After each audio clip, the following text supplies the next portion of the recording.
All right, Slanderholics, welcome back to another Slander Entertainment presentation. Today we have Black Lightning Recharge. Black Lightning has been away for a minute. We're starting to feel a little dead inside, so we feel like we need to recharge ourselves a bit and kind of recap on those favorite moments from Black Lightning. And actually just do some character dissections and just talk a little bit about the show and how they stack up in comparison to the comics. So I want to just get into a little bit about the character dissection. Jefferson Pierce, he's a man in his 40s, high school principal, living in Freeland. John, let us know a little bit about the differences between how Black Lightning stacks up and actually, what we've seen so far in the season as far as the character himself. One being Freeland is completely new, right? Yeah, they made up Freeland for the show. Actually, in the comics, he comes from Metropolis. That's his hometown. Superman town. Yeah. But he specifically lives in a section of Metropolis called Suicide Slums. This is the hood where Superman won't go to because they will still jack him. Is that Superman? Come up off that wallet, homie. That's a nice cape you got on. I think it'll look better on me. What the S stand for? Somebody help him? You know what the S stand for? It stands for bark ass, trick ass, punk ass.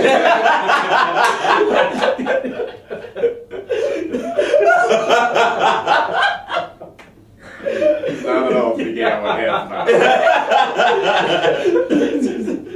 Neither does hope.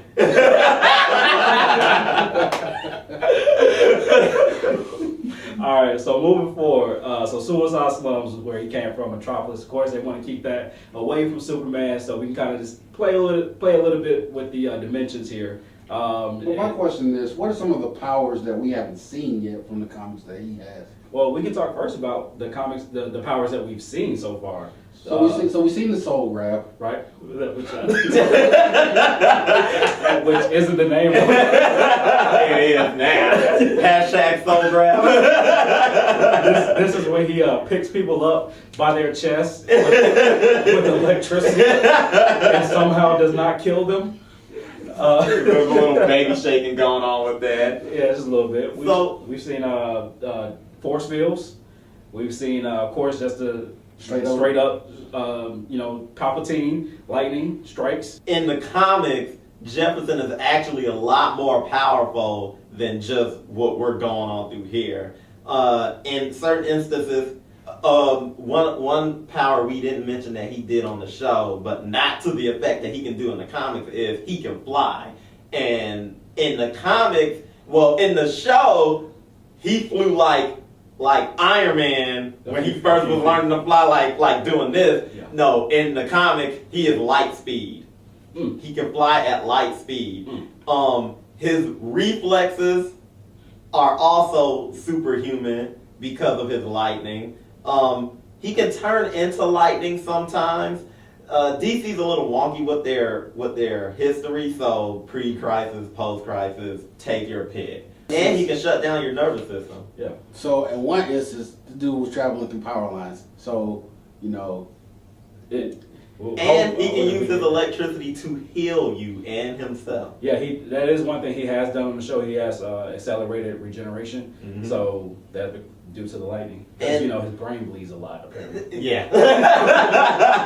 I remember in one instance in the comic, his lightning was actually black. I wish they had done that in this series, but I don't, because I that was New 52, and I refuse to discuss New 52. And speaking of comics, there was one thing in the comics. Actually, this might have been from the cartoon, but it may have been from the comics. So correct me if I'm wrong. Mm-hmm. When somebody asked him, "Why do you go by Black Lightning?" That was in the comics. Okay. So there was an exchange between him and Mr. Terrific, who is also a Olympic decathlete as well. Funny how a lot of black superheroes are that, but I'm not gonna complain. Hey, they're super. But Mr. Terrific asked Black Lightning why he calls himself Black Lightning, and his response was because back in the day, he was one of the only few black superheroes around, and he wanted everybody to know what they were getting into when he came up on them. Exactly. When they said Black Lightning, he wanted you to know a black man was coming. Yep. And this, although this doesn't matter, what I liked in that exchange is Mr. Terrific's response was, "That's why I call myself Mr. Terrific." Respect. Respect. But there was a lot of breakout moments in this season, and how about we go around and share a couple of those? Yeah, your favorite moment, your favorite Jefferson Pierce or Black Lightning moments. I'll go first. Just to we'll start from the bottom and go up. The last episode, the interaction with his father when he was in the negative zone or the astral plane, or whatever we're calling it, Shadow realm. Yeah, The upper room. where Jesus was. He was like, Jefferson, I didn't see you eating your greens. I felt like from an aesthetic standpoint with the music and from a character standpoint, it was a very good scene for him because I felt like he needed that closure. I felt like as an audience we needed that connect because we were kind of nebulous about what went on in the past and how he got his powers from the TV show standpoint. And I felt like this scene tied everything together for me. My scene, this is actually kind of a downer scene too, but it was when Jefferson got arrested. In jail. Yeah. Yep. The realism of it is what first provoked me. I mean, I didn't think that the TV show would go that far to show it. Most of the times, you don't see this on like HBO. But like the extent that he was violated, even though they didn't care about his status, they didn't care about how the community saw him. They saw him as a criminal, and the way that they degraded him and tried to break him down, it was just a powerful message. And I thought that needed to be seen. So, one of my moments, and for me, is the most memorable one. And although it's not comedic, it became comedic for me. And that was when he used his power so much that he overloaded himself, and then come to find out later his brain was bleeding. Like he's just yelling, "Woman, get over there!" And the part that kills me about that, I'm glad you brought that up. Your wife is a medical professional, and you won't listen to her. But I like it not just for the comedic effect, because I like it on multiple levels. Because one, it showed his power level, so to speak.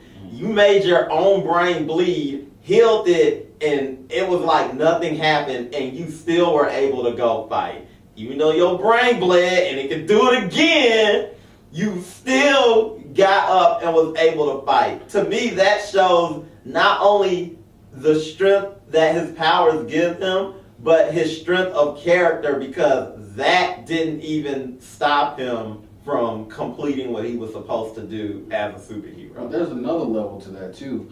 It also shows his age and his vulnerability, because we haven't, and as far as the show has shown, it hasn't shown his powers having an adverse effect on him yet. So as he's grown older, it starts to show that, hey, this power comes with a price. Yeah, we did see him strain a couple times, but it was never addressed in those episodes. Like he was in the bathroom, like balling over and stuff. So I'm glad it kind of came full circle a little bit, kind of connect those dots. So my favorite moment from Black Lightning with Jefferson is as being an educator. I like seeing those moments where he realized he can't be Black Lightning to solve every situation. So one of the last moments I remember was him convincing, I think his name was Malik, to go to the tutoring session. He was the only one that showed up, but he still came. So to me, that was a powerful message. He realized in that moment he couldn't, as Black Lightning, stop this kid from going down the wrong path, but maybe as the principal mentor, he can help him. And it was one thing also with that I also realized is that there's two sides to Jefferson that they actually used in the old comics. He code switches. Yeah. When he goes into Black Lightning, he's more street. He speaks the language of the people in the street, but when he's Jefferson, he's very well spoken. So that's kind of part of his secret identity too, that costume that he wears. For people who don't know, he even moves different when he's the different persona. Like when he Black Lightning, on the street because up until he learned to fly, I think he was just walking everywhere. when he walked, he had some, you know, like he had some swagger in his step. He was walking down the street with his 70s porno music. His hand was strong. For those who don't know, code switching is, of course, when you adjust your language and mannerisms depending on whatever your social situation is. Like, for example, you don't talk the way you do at work when you are among your friends, and that's prevalent amongst especially people of color because, unfortunately, we have to do that. And here's the thing about that. It shows how much more effective someone like Black Lightning is at doing it as opposed to someone like Superman. Almost to a point to where people address, why can't you tell Clark Kent is Superman? It's only glasses that's separating him. Like, that's a joke now. Yeah, Because hypnosis. Because Black Lightning has run up on people he's known from the past as Jefferson, and they can't tell the difference. Like, no, Jefferson can't be Black Lightning. Like, Black Lightning is. How many 6'8" people are walking around in Harlem? I mean, in Freeland. But fun fact in the comics, like when they first came out, as Black Lightning, he wore an Afro mask. Right. It was a part of his costume too. Yeah. Yeah. So I'm glad they didn't do that. Yeah. Like, we got bald Black Lightning in the flashback, but I'm glad we didn't get Afro Black Lightning. Black Lightning was the truth. Yeah, apparently. Apparently he had some bug in his system. But there's a lot of things, like this was a great season. I love the pacing, I love the storytelling. But what I expect from Jefferson this season, I want more growth and development. One thing I did love was the fact that he was able to admit that he didn't know everything. And that, especially when it comes to training his kids, he's like, I'm just playing this by ear. So just keep that growth, and then it's at some point he has to shed the complex that he can walk, like that Jesus complex, that because I know the community gives him that moniker and he tries his best to live up to that moniker, but at the same time he got to mean, his family has to mean more to him than the city does. Yeah, I definitely want to see the mentorship stuff happen too. Maybe even to the point where he's not even active as Black Lightning in a couple episodes, and Thunder and hopefully Lightning has to step up and help the city. So maybe he's going to be out of commission, but his mentorship will help his daughters take his place in his absence. Let him be that Peter Gamby role every now and then for them, like Gamby was for him. What do you want to see? I would like to see a more deeper exploration into his power set. I want to see them, it's CW, so I'm not expecting much, but I would like to see them up his power set and power level, so to speak. I want to see him go all out, but to do that, and maybe this is probably isn't the place to say, he's gonna need someone to fight worthy of doing that too, using that on. I will say before we move too far from this, Cress Williams did an interview, and he said that if he had to fight against all the other CW heroes, he doesn't think he can take Supergirl or Superman. And I would think comics would say otherwise, but as far as TV show power level, like if it was up a little bit, I think he could be a contender. I think he could whoop Supergirl bad, but that's Following up with what he said, I want to see some more villains, and I don't mean one-offs either. I mean, I need someone that can rival Tobias well as far as impact for him, and also have a legitimate superpower that to me makes him a viable threat to Jefferson. Because let's be real, the strength of 3 guys ain't shit. I don't know. They always say strength of 3 guys almost got it done. Especially with Cool running. Jefferson needed one more guy. Now I do like the fact that they dug deep in the toy box for the villains that they did get, but let's dig deeper. I know we can do better than that. All right, so that was our Black Lightning recharge, specifically for Black Lightning Jefferson Pierce. I'm feeling better already. Ooh, man, just reliving these moments from the season, it definitely did, especially also after, I think some people might be done with Luke Cage. I think that these are comparable in some sense. I would even say like they're good companion pieces to watch back to back. Right. And maybe even throw the Black Panther movie in the middle. Oh yeah, and then finish it off with some Coming to America, and then go to sleep, and then round it off with some Get Out. Oh, you talking about a good afternoon? Don't forget Django. You start with Django. But you know what? Maybe your take on this season was different from ours. What was some of your Jefferson greatest moments? Maybe we don't know what we're talking about, and you guys know better. So, like and subscribe, comment at the bottom. Yeah.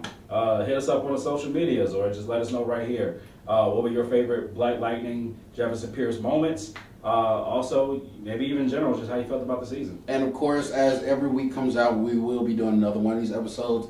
And I think we will focus on Nissa. We could be focused on I think Gamby. We don't know who it might be. Mm-hmm. Yeah. So just tune in to watch and recharge with us. But until next time, peace.